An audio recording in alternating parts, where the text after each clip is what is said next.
Good evening. Welcome to South Asia Newsline. I'm Gitasha Sharma. Here are the top stories we are tracking for you on Thursday, the 2nd of March. UN Security Council condemns Kabul attacks carried out by Taliban.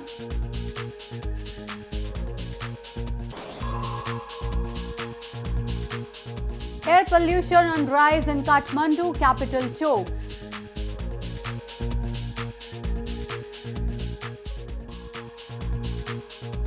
And adventurous sport, Snow Kayaking thrills youth in Indian Kashmir.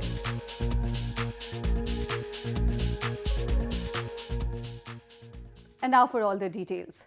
India has said that it is closely engaging with various countries to ensure safety of its national abroad.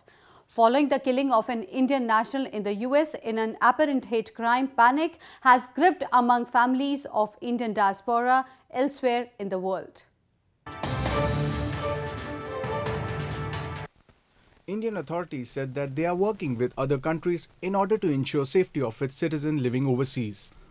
Officials said that the safety of Indians all over the world has become the top priority of the government. This comes as last week an Indian engineer was shot dead in Kansas in the US. President Trump himself has condemned the killing, and the government will remain very closely engaged with the authorities in other countries wherever the safety of Indians is concerned. People have voiced concern that US President Donald Trump's America First position on immigration and jobs has fueled a climate of intolerance. Moving on to news from Afghanistan, the UN Security Council has condemned the Taliban attacks in Kabul on Wednesday, which killed at least 22 people and injured over 100. The deadly attacks have once again highlighted the precarious security situation in Afghanistan.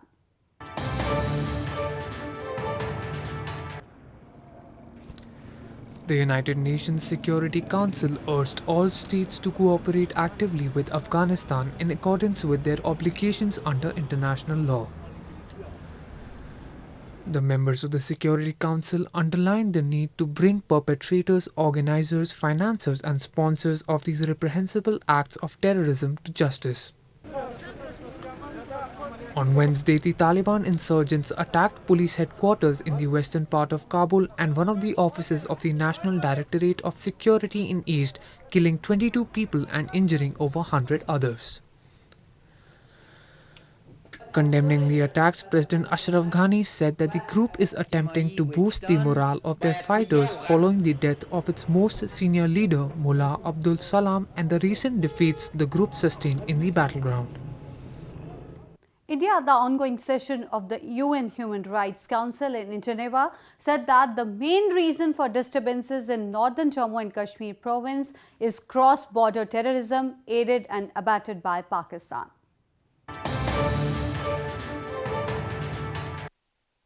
India on Wednesday asserted that northern Jammu and Kashmir province is an integral part of the country, and Pakistan was responsible for promoting infiltration, cross-border terrorism and unrest in the province.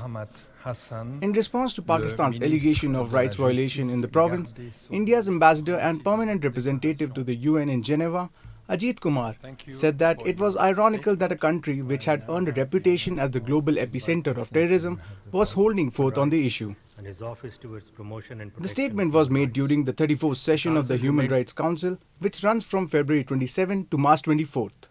For many years now, Pakistan has carried out an intense campaign to destabilize the situation in the Indian state of Jammu and Kashmir by promoting infiltration and cross-border terrorism, inciting, promoting and glorifying violence and unrest in the Indian state, and breaking up the matter through baseless allegations.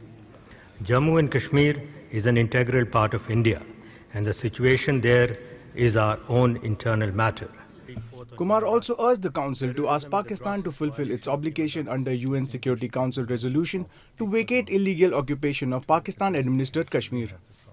I would also like to point out that Pakistan's unwarranted references to United Nations Security Council resolutions are grossly misleading, as Pakistan was required to vacate the parts of the state of Jammu and Kashmir under its illegal enforced occupation.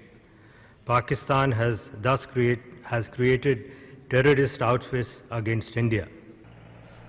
There has been a spate in attacks in Indian Kashmir in the past few months, with militants attempting to infiltrate from across the border.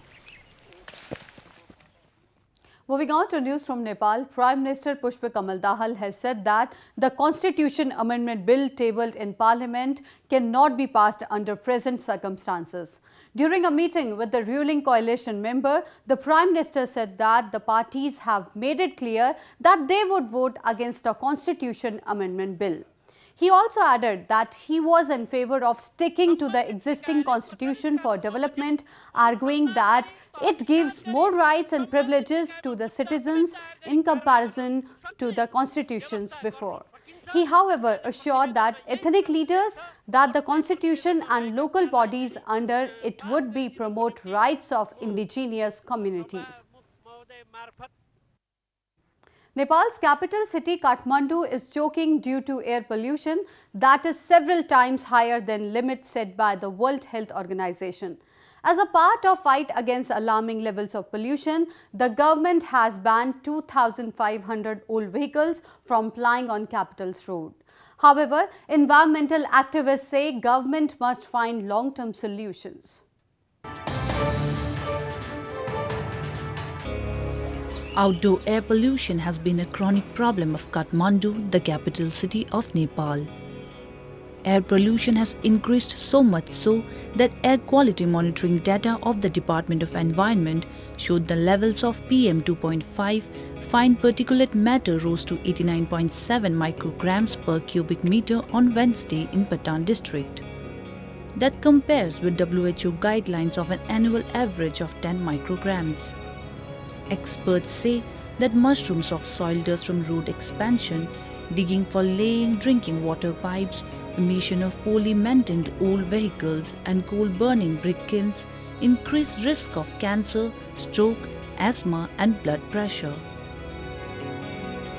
बिहानदेखि यस्तो धुलोमा काम गर्नु परेछ त्यो पनि धुलो खाएर त्यो पनि दिनदिनै जाम हुन्छ यो कहिले सक्ने यो रोड बनाएर के गर्नु दुखीको छोरा काम गरेर खानलाई यस्तो दुःख छ धुलो मैला गरेर. Activists cite a WHO estimate saying air pollution caused nearly 10,000 deaths in Nepal annually, more than the numbers killed in 2015 earthquake. The number of vehicles has been growing very fast. We have really limited road, but the number of vehicles is going very fast. The second, the major cause is the construction management, the quality of road, the construction of management of construction materials, is basically soil dust. As part of the Himalayan nations' fight against the alarming pollution levels, which surpass the World Health Organization guidelines, about 2,500 vehicles older than 20 years went off-roads in Kathmandu. However, activists say it is not enough and the government must enforce strict emission tests even for new vehicles and switch to environment-friendly modes of transport for long-term solutions. In a goodwill gesture, India has released 39 Pakistani prisoners who were languishing in jails across the country. This comes as a positive step amid bitter diplomatic ties between the two countries.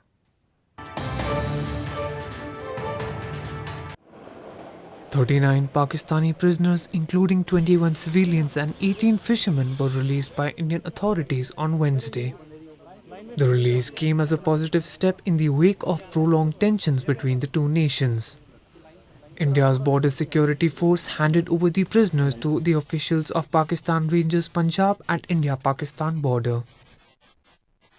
मैं बांग्लादेश गया था airline से pi airline से मेरे रिश्तेदार रहते बांग्लादेश ढाका पे तो एक बांग्लादेशी था मेरे को अजमेर ज़ियारत करवाने बगैर वीज़े के लिया है मेरे को और मेरा बैग चोरी करके ले गया मैं थाने में रिपोर्ट लिखवाने का मेरे को अरेस्ट कर लिया जाला पोकते पोकते समुद्र में निकला किनारा तो है नहीं बॉर्डर तो था ही नहीं मैं ऐसे ही पकड़ा गया.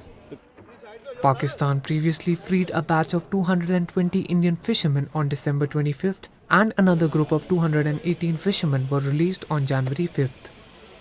Dozens of Indian and Pakistani civilians and fishermen are captured after straying across the border or in the Arabian Sea. They often languish in prison even after serving their sentences due to poor diplomatic relations between the arch-rival nations. India's northern Jammu and Kashmir province is known for its picturesque beauty and winter sports, attracting thousands of tourists every year.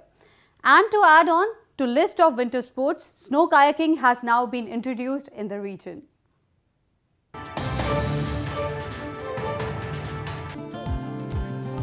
The Winter Games Association of India's northern Jammu and Kashmir province has come up with the first ever snow kayaking course in the serene snow-capped mountains of Gulmarg. Gulmarg, a ball-shaped plateau at an altitude of 8,500 feet in the Pir Panjal range of the Himalayan range, is a favorite destination for tourists to indulge in winter sports. Snow kayaking has been introduced to increase options for winter sports lovers, attract tourists in trying out the new sport, promote winter tourism and offer employment opportunities to youth of the region.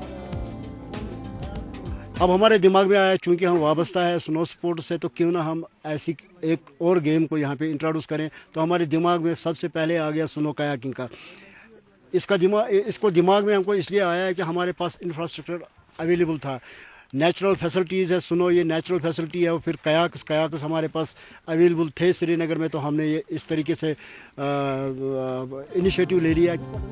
Participants availing training under the 10-day course were thrilled with experience, longing for the increase in course duration. ये बहुत अच्छी game है. पहली बार अगर हम देखेंगे India में और फिर यहाँ गुलमर्ग में हुई ये गेम हमें इस गेम में बहुत मज़ा आया. ये 10 दिन का कोर्स है. हम चाहते हैं कि 10 दिन क्या ये 15 दिनों का कोर्स रहना चाहिए. Tourism sector is one of the major sources of economy in the province. Well, that's the way it was in South Asia this evening. Before we conclude, the top stories once again. UN Security Council condemns Kabul attacks carried out by Taliban.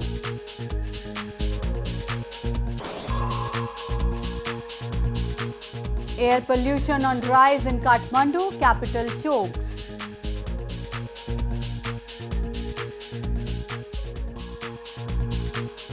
And adventurous sports snow kayaking thrills youth in Indian Kashmir.